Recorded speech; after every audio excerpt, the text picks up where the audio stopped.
Thank you very much for joining us. Welcome to JP. Hello.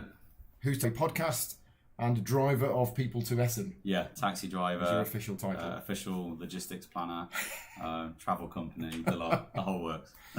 Edward said, looks and sounds great. Excellent. We've got the window open tonight. Normally we close the window just in case there's any background noise. Hopefully it's not too loud. This stream is going to be very, very different from all of the other streams because JP has actually played some games. Yeah. I've played one today. Did you? You actually got one done? I've just played a game in the evening. Nice. Should we talk about my game first to get it out of the way? Absolutely, yeah. It's your show. What is it? So, this is a game which I have a second copy of. This is from PD Verlag Games, and it's a fun party game called It's a Balloon. It's by Mads Flow, who also designed or co-designed Shake the City, I think, from AEG, which came out last year. And the reason why I've played the game, but this one is still in shrink, is that this is the copy for the GridCon raffle. So PD Verlag were very generous, and they gave me a copy for the GridCon raffle. I've just realised the autofocus is not set. I'll fix that after. This is a fun party game. We played this downstairs for about 30-40 minutes, and it is actually good fun. It's a bit silly, but what happens is that one player, every player has a player board, which they keep secret from each other, and they have a dry erase marker. And they basically get a word that they need to draw or a thing that they need to draw. And they have to describe what they're drawing in terms of directions. So draw a line from here to here, draw a half circle, go to the right, then put a dot here. And basically you try and describe what you're drawing. But there are limitations to what you are allowed to say and what you're not allowed to say. Now, your player board is not blank. There's actually, I don't know if it's on here. No. So on this player board, there's actually 9 shapes. There's like a pair of headphones, there's a heart, and there's a stump. So you can say, draw a line from the left of the umbrella to the top of the heart. You're allowed to say that. And basically, everybody else is also drawing it, following the directions and trying to guess what the word is. And it's the usual scoring system of if you guess it right, you're going to get points. And the player who drew it, everybody who guesses it right will get points. That's essentially it. It was fun. It is a bit silly. You do get these moments where somebody describes something and nobody understands what it is whatsoever. And you get these crazy moments where somebody describes something and nobody understands at all what they're doing, apart from Dan, who realised it was a camel. Woo! Even though I put... Well done, Dan. Yeah, well done, Dan. How he got camel, I don't know. So that I played that tonight. I've not played anything at the show because it's been demoing Nucleum today and then going around and having meetings. Now, you played a lot of games yesterday and today. So we won't talk about all of them, but let's talk about the highlights while I fix the camera thing. Absolutely. I'm going to start off with, yesterday, obviously, we arrived at 10 o'clock when the halls opened, and we were in the Hall 3 South entrance, and pretty much as soon as you walk through those doors, you can see the Chip Theory Games booth, and anyone that kind of knows me, that I'm a massive fan of Chip Theory Games anyway, and a big lover of Too Many Bones. So I just made a beeline to Chip Theory Games, and then I clocked Andrew Santaro, who works for them, and I recognise him from his live streams, and just got chatting with him, and he said, "Oh, do you want to play Elder Scrolls: The Betrayal of the Second Era?" I was like, "Yes, please." Which is still a prototype. It's still a prototype, and the game is not finished yet? Not at all. Okay, right. No, it's still kind of going through tweaks, and obviously it's a massive IP that needs full sign off from Bethesda. Zenimax and people say. I'm just chatting to Andrew, and then Gilly kind of popped by. I was fanboying because you know, as you do, and just chatting to all the team there. But no, the game, people are going to keep. Well, people have asked me loads of times, is it like Too Many Bones? Yeah. Is it Too Many Bones? Is it the same as Too Many Bones? And the answer is no. But you can totally see the DNA of the game of Too Many Bones in there. So for those that haven't seen it, I mean the kind of standout things for me is that you have the player mats, which are obviously neoprene, and you have these 4 rows of kind of 6 dice slots in each row, and you'll have certain skills that you start with, which, you know, one will just be your vitality, your health, one will be a general combat skill, and then depending on the kind of classes and skill trees that you kind of lock into those mats, you can have, like, I don't know, necromancer kind of skills, spells, or archers, or two-handed weapons, and all that kind of stuff. And what I really liked about it is that if you can imagine the 4 rows in the player mat, is that if you have a skill tree on opposing sides, that you're kind of in contention of how you level up the skill, because you level up one way and level up the other way. Oh, okay. And so you can't, if you put two skills that you really want to level up fully, don't put them in the same row, because you're going to be in contention for those spaces and dice that go in there. So there's a little puzzle in there, and there's a little limitation in how you do your builds. Yeah. But I think for the most people kind of been asking, how does it kind of compare? If you imagine the gear lock skill trees that you have, it's kind of like being able to take a skill tree from various different gear locks and mash them together to make your own build, which is a lot of variability and stuff. So but that's Chip Theory Games' next big game. It's their first IP game, absolutely, I think, and a big IP to get. And the game will be out next year. Yeah, don't know when, but sometime next year. So that was a big highlight on yesterday. Okay. Yeah. What about today? Highlight for today? Today, I didn't even know that they were demoing it at Essen, but Fantasy Flight Games were demoing Star Wars Unlimited. So we were again very lucky. Got to meet some stormtroopers. Right, nice. As you do, and then jump onto a game. And me and Rob from the podcast, we jumped on and had a game. I played as the Sith, Darth Vader, which is usually where I gravitate towards, and he played as Luke. And we just had a game. And Unlimited is a collectible card game. Yeah, to do a CCG. Yeah. And it's just, FFG have had different change in direction over the years, but obviously they new people in charge. They've decided, right, we're going to do a CCG. It's just really unusual to see them go to a different business model for the game. Yeah. I would have expected them to go LCG all the way. Yeah. But I don't know, it's like with this, they've decided not to.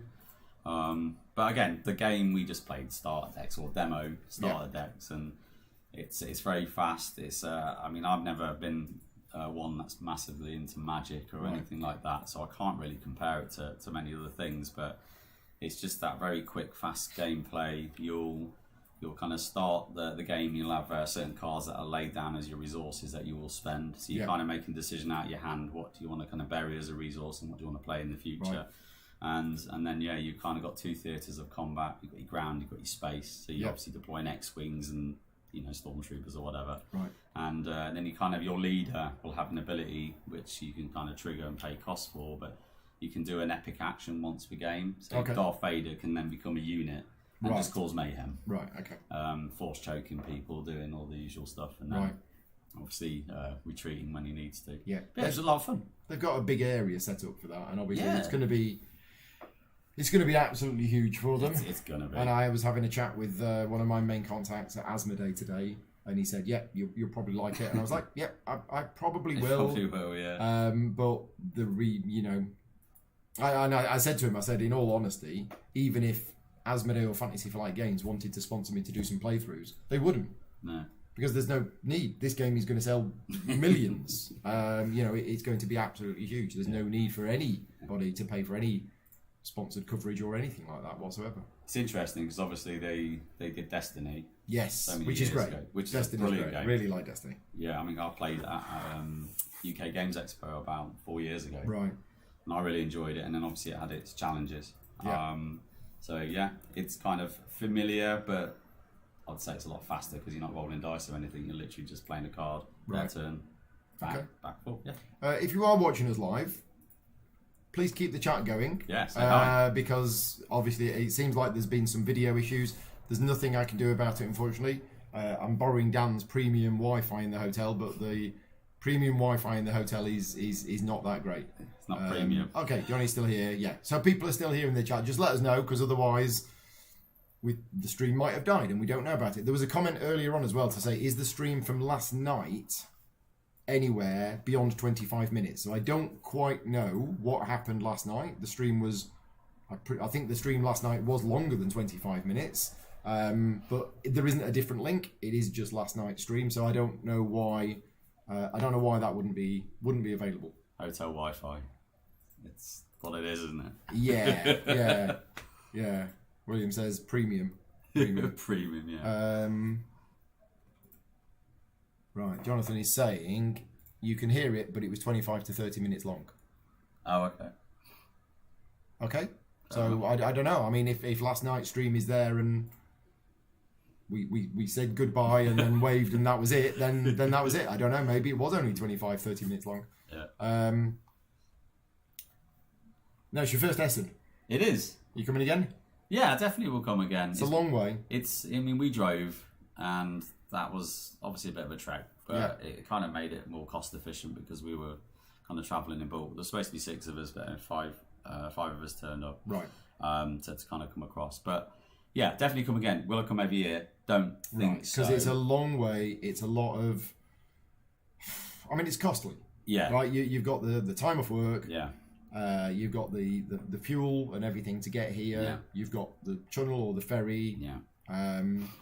Or you fly here or whatever. You've got the hotel cost. Getting into the actual expo itself isn't that expensive. I mean, presumably you got press passes. No, we didn't. This year, probably should do. Yeah, we probably should have done, but because it's our first year, Right. usually when you apply for press passes, they will want to see the fact you've covered an event or had some content around the event. Right. And because okay. we've never been, it's kind of like, you know what, we'll come as first timers and punters. Yes. And experience it, and then we'll just see what it's like, and then in future we can explore that if we want to.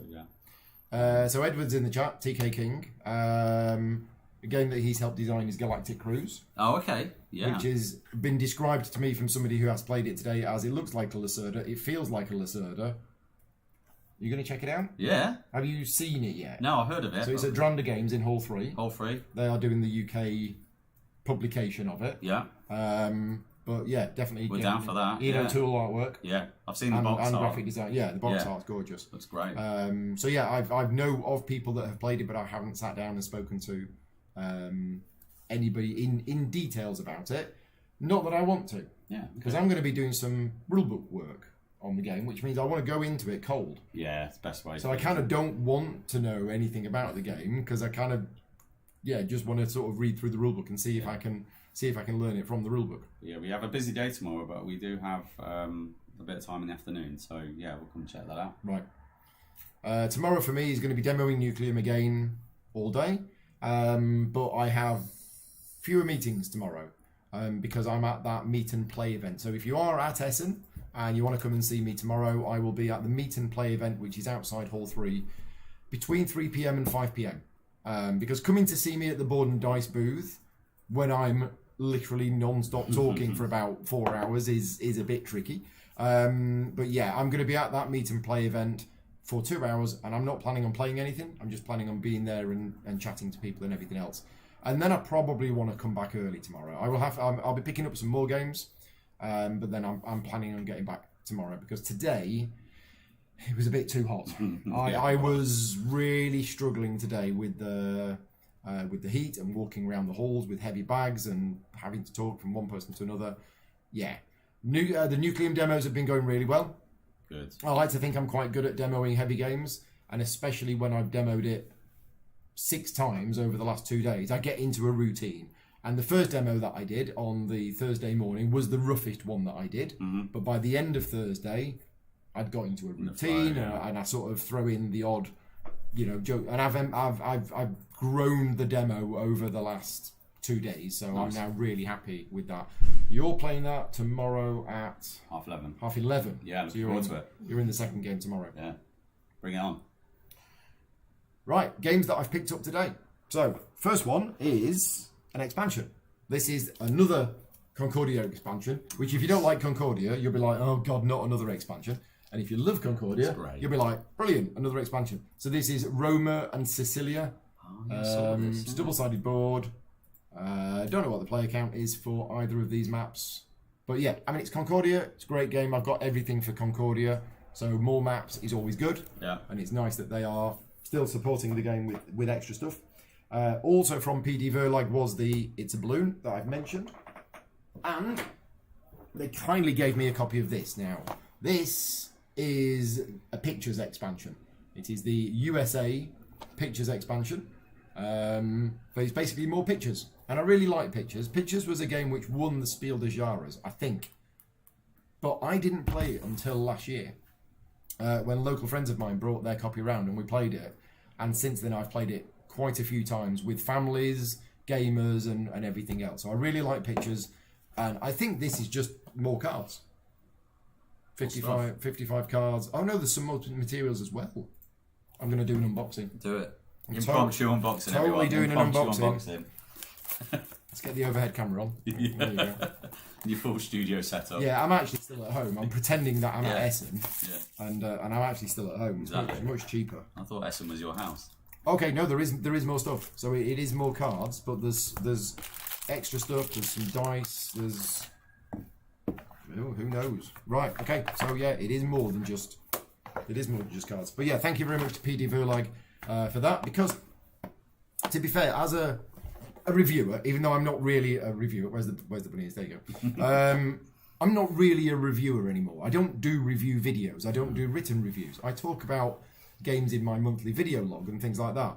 But when you are a reviewer and you're asking for review copies of games, the publisher wants to see some return on that. They're not just going to give free games unless they feel that the marketing that you help them generate will sell more copies of the games. That's how marketing works. Now, I sit in a different area of content creation because I work in the industry. I run my own convention, so I wear so many different hats, it confuses people.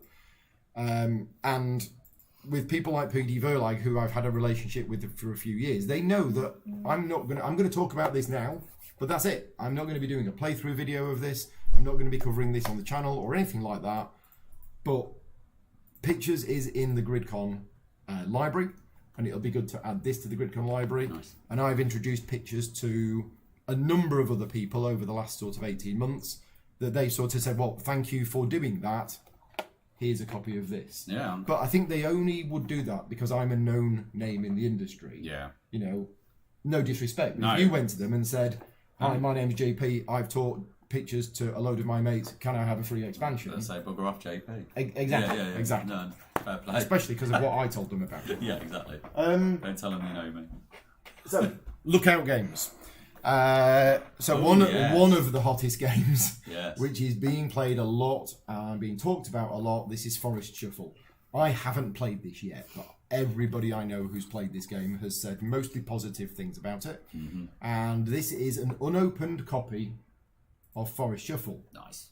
Now, the reason why I'm saying it's an unopened copy is you may notice there's no shrink wrap on it. No. And thank you to Lookout Games for being one of the few publishers who are reducing the use of single-use plastic. So what you've got, I don't know if you can see this on there, there's a little tab. So they are not wrapping their games in single-use plastic, and even the card decks in there, they're wrapped in a thin paper as well. Right. More people are doing that. So yeah, thank you very much to Lookout Games for doing that. That's great. I'll hopefully cover this one on the channel at some point. Yeah, Becky's bought Forest Shuffle. Right. I think a few in our group have also requested it. So we're kind of being the transport delivery service of getting some copies of Forest Shuffle home. I've got an Agricola E-deck. Agricola is part of the GridCon library, so anybody who wants to play Agricola Was that new? at GridCon, I think this is new. Oh, So the A and the B deck I have. I've got C and D. They've given me the C and D. Yeah. I've put them somewhere safe. I hope. And this is the E deck. Alright, I know what I'm doing tomorrow. Right. Shopping list. Next ones. This is from DLP and Games Up, and this is Pirates of Maracaibo. There we go. This is the first game that I'm going to be covering when I get back from Essen. There will be a live playthrough on Wednesday, the 11th of October. Pete's coming over, this is the first game that I'm going to cover. This is assuming I don't go back with Conquered, which, based on how I've been feeling in the last 2 days, we will see.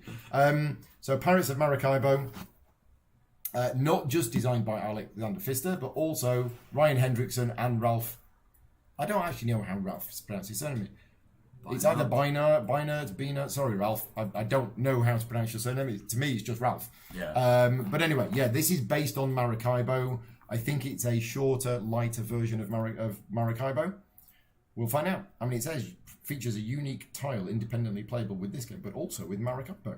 And it's got a solo mode as well. So yeah, Pirates of Maracaibo. Nice. I'm a huge fan of Maracaibo, so Great game. looking forward to that one. And picked this up a couple of years ago, Boone Lake. There's an expansion.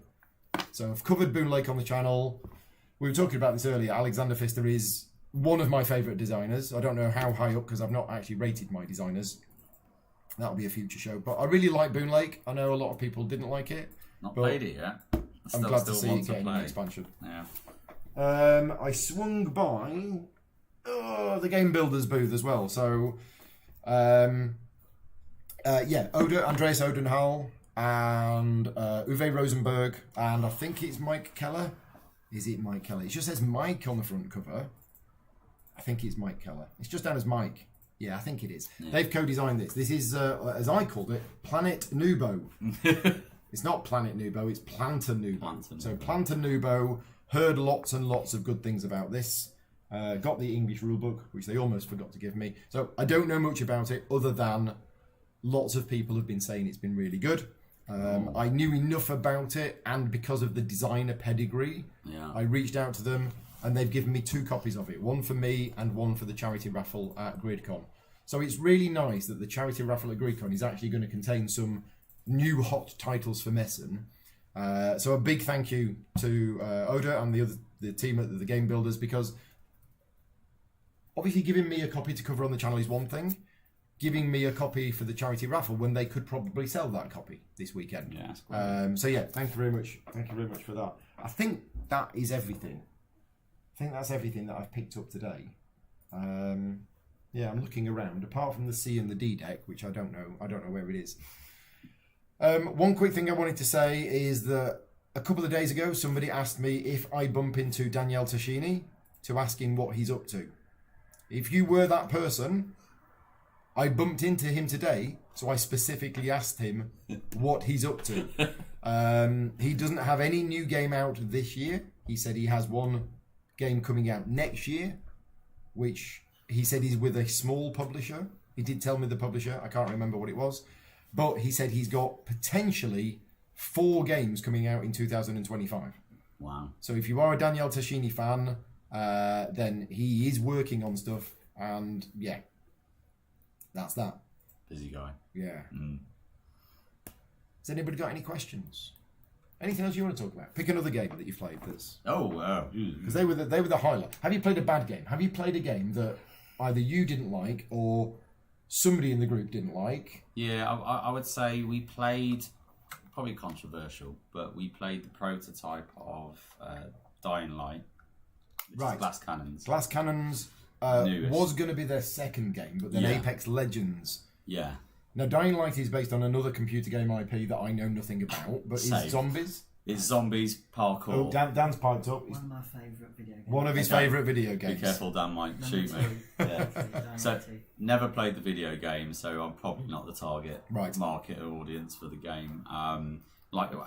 For me, it was okay. It was okay. It was okay. And okay is not good enough these days. And it's not good enough with the competition that it has. However, Adrian in our group really enjoyed it, as did Rob. So it kind of builds in the mechanics of the parkour, so you've got to keep momentum up. Right. The more you're moving around, the kind of faster, more actions you can do, and if you get hit or you take too many risks, you'll fall over, take damage, all that kind of stuff. It's a campaign scenario based game, which obviously we're just playing a demo, so we've had a very small snapshot on a very prototype version of the game.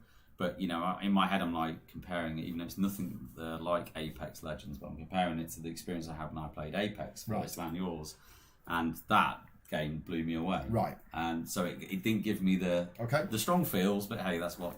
So when I walked past the Glass Cannon Unplugged booth today, I saw the 4 of you sat there. Okay. But with my eyesight failing as it is, as I walked past and I looked at you, it looked like you were playing Apex Legends. Oh yeah, because it was a board with 3D terrain on it. And uses the same buildings as well. Why are they getting a demo of Apex Legends when they already know how? But it wasn't. It was Dying Light. It was Dying Light. Right. Okay. Yeah. So like I said, it wasn't bad. It's just for me, like you say, okay. Yeah. Big competition. Like it's not for me. But But it's still good. So Monica, I haven't been round to see, and I don't know how you pronounce his name. It's Elif or Eilif.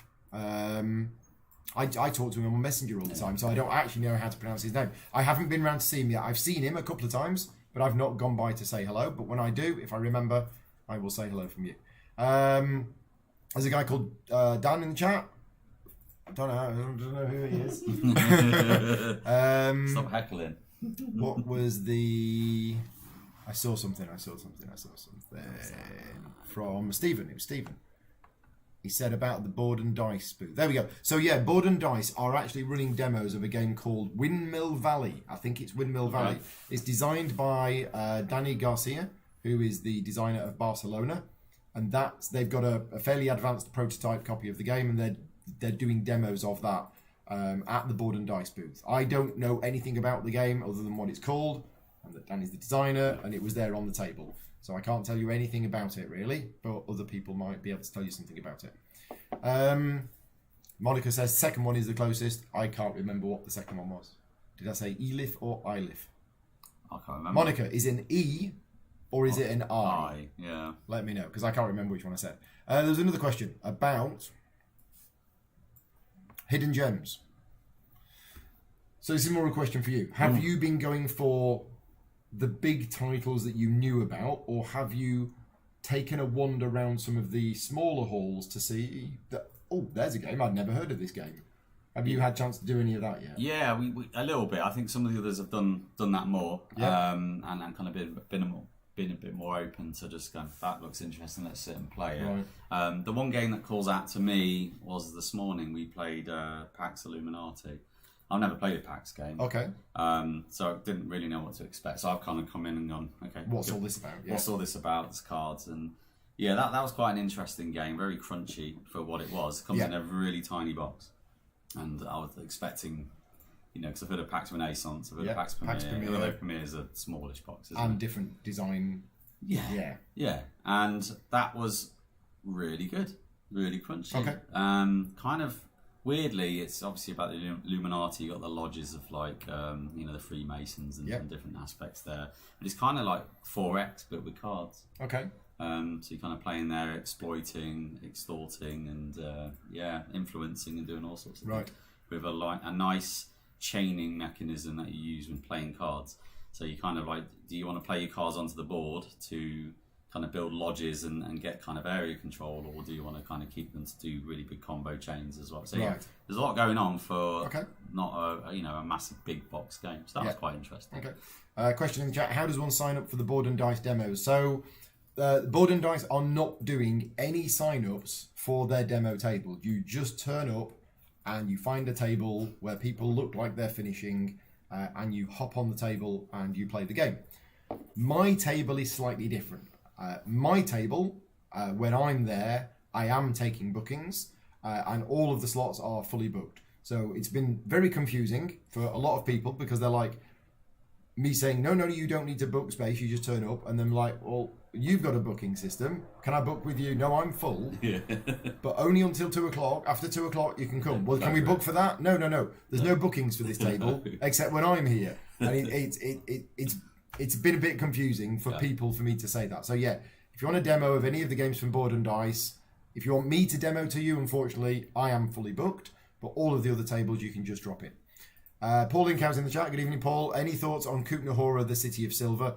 I've not played it yet. No. You've not played it. Dan's not played it. But everybody I know who has played it has said how good it is. Nice. I haven't heard a bad thing about it. So...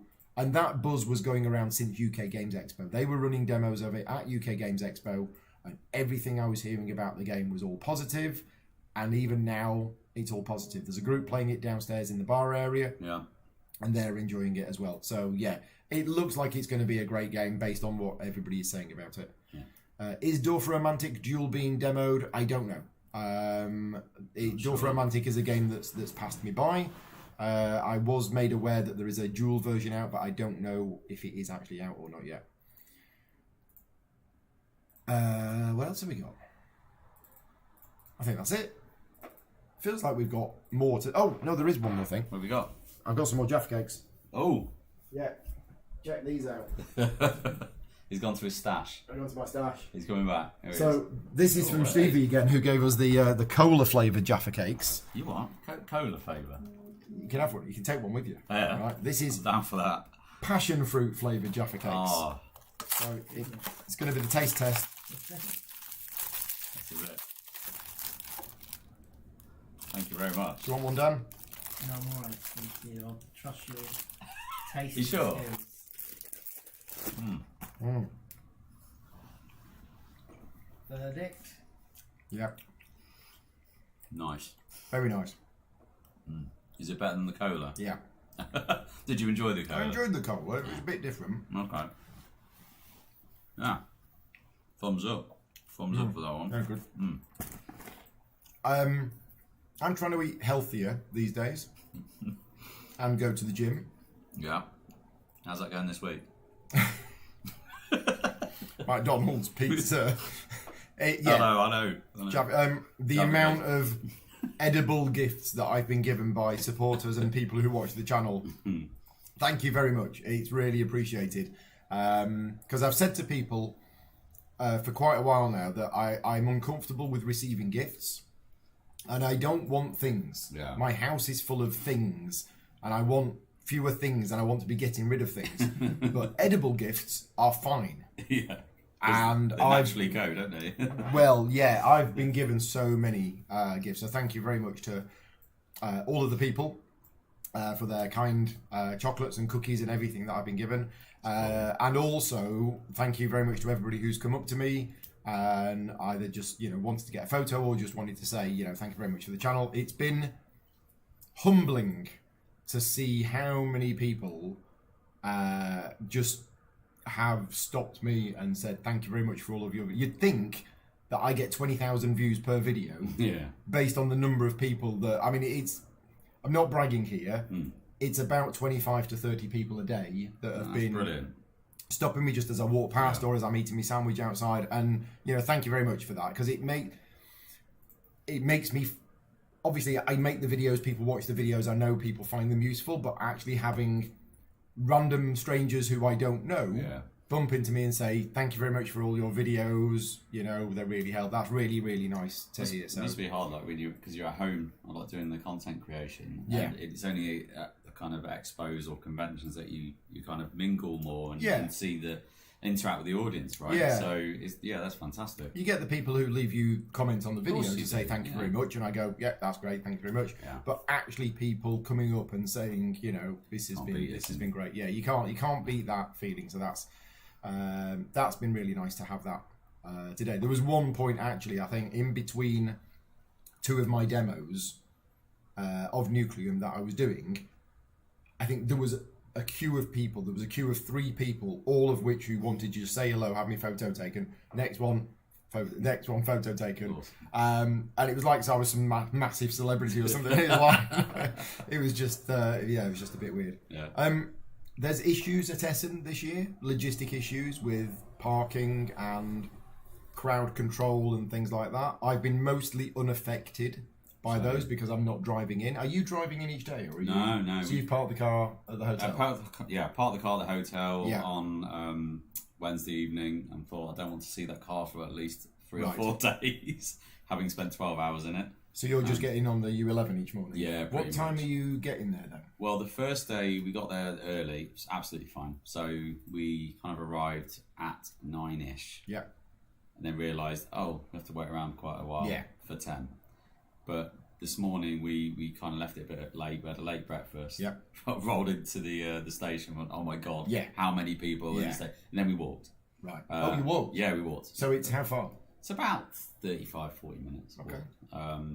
Which is quite pleasant. Yeah. Weather's quite nice. I mean, the weather at the moment, it's ridiculously you wouldn't even warm. think it's October. No, not at all. It's just mad. Not at all.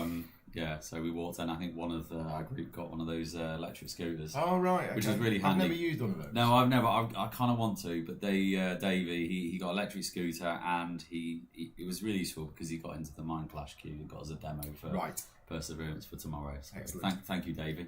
Right. So this is going to be your first time where you're going to be playing Perseverance episode 3. Yeah, looking forward to it. Which you're going to be demoing at GridCon. That's why I'm doing. That's why I want to get a demo. We do need to ask. Could you remember to ask them? How is that prototype getting to me? Yeah, because I don't know if they're expecting me to bring it back with me. Have they only got one prototype? I don't know. I thought I saw multiple copies. Yeah, I want them to send it to me afterwards. Yeah. But if you can just mention it. I can speak to Dorka and... Because I've forgotten. Yeah, I was chatting to her on a couple of days ago. Yeah. Or yesterday. Paul has got a question. What was it he said? Something about a game that I've never heard of. Which one? There. Have you heard any buzz about... Oh, Kelte. Somebody mentioned it. I heard it being discussed in another conversation that was happening next to me earlier on today, and I went, I don't know what that game is. So no, I haven't heard anything about it other than I heard the name of the game being mentioned in a conversation. Who's the publisher? I don't know. We can have a look later. Yeah, have a look. Keltia or something like that. Kelte. I don't know. But Paul's playtested it and liked it. Okay. Paul has very good taste in games. Okay, Paul. Let us know the publisher and we'll look it up afterwards. Yeah, we can look it up. Yeah. Any other questions? It's one about a schnitzel. What's the schnitzel question then? Where was it? If you're in Germany and you don't eat sausages and schnitzels. Right. Yes, I have confirmed I've had a schnitzel. Yeah. Paul says Pythagoras, a publisher that I've never heard of. Oh, okay. Okay. Also, didn't know this, but Ross Arnold, co-designer of Woodcraft, says he's moving back to the UK in January. Ooh. Nice. Whereabouts, Ross? Southwest? Yeah. Would it happen to be Columpton? Yeah. In the Somerset Devon area. Somerset Devon area. That would be great. That would be great. But wherever you move back to in the UK, let us know, because we've got Patreon supporters all over the country. Absolutely. Yeah, and I don't know how long it is since you've been away. So, yeah, cool. January, that's not far away. Nice. He says he's pitched Cornwall to his wife, but he didn't go for it. Oh. Yeah, that's Cornwall. Try Devon. Yeah, one up. Yeah, we have the cream and the jam the right way round. Yeah, you do. Yeah. Age-old debate, that one. Yeah. There we go. That's it. Yeah. Let's wrap things up for tonight. So thank you very much to everybody for watching. And I haven't said this yet. This is like day 4 or day 5, and I haven't said thank you to all of my Patreon supporters. These streams are not sponsored. Nobody would ever pay me to make these videos. All of my advertising revenue goes to charity. I enjoy doing these, let's face it. I enjoy doing these. But ultimately, I have to sacrifice gaming time or social time to come up here and do this at the end of the night. I enjoy doing it. I wouldn't do it if I didn't enjoy doing it. But the support of the Patreon supporters is what keeps me going, keeps the channel going. So if you like the content that I create and you want to support the channel, you can do so at patreon.com/gaming rules. If you have joined the Patreon in the last few days, then apologies. Because normally if somebody joins, I like to send you a welcome message and things like that. I've not been able to while I've been here. I've been busy, but also the notifications from Patreon broke about 6 months ago. So I actually have to manually log in and see who's joined and things like that. But yeah, if you are a Patreon supporter, thank you very much for making all of this possible. And with that, we're going to say goodbye. Yeah. You've got some demos tomorrow. Yeah. I'm doing some demos tomorrow, and I will see you tomorrow night. Same time, same place, with another special guest who I don't know who it's going to be. We'll find. Might be Dan again. Could be. Dan's always the backup. Dan's reserve. He's in the room anyway. He's on the bench. He's on the bench. Right, okay. Thanks for watching. Speak to you all soon. Bye-bye. Bye-bye. Bye-bye.